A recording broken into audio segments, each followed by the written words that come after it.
Along the western coast of Sicily, between land and sea, lies a landscape shaped by wind, water, and time. The salt pans of Trapani and Paceco.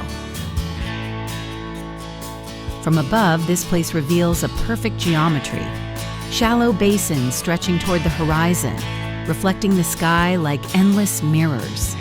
Here, the sea slowly transforms into salt, following an ancient rhythm that has remained unchanged for centuries. Windmills rise among the pools, once used to pump water and grind the salt. Their silhouettes stand still against the horizon, symbols of a tradition that has shaped both the land and the people of this coast. As the sun moves across the sky, the colors of the salt pans change continuously.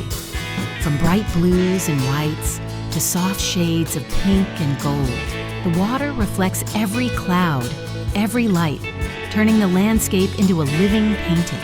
This is a place where nature and human work exist in perfect harmony. The silence is broken only by the wind and the distant sound of water moving between the basins.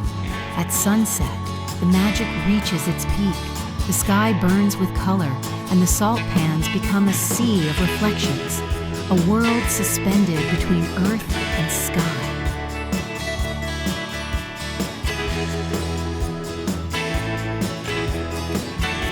The salt pans of Trapani, where light, water, and time create one of the most extraordinary landscapes in Sicily.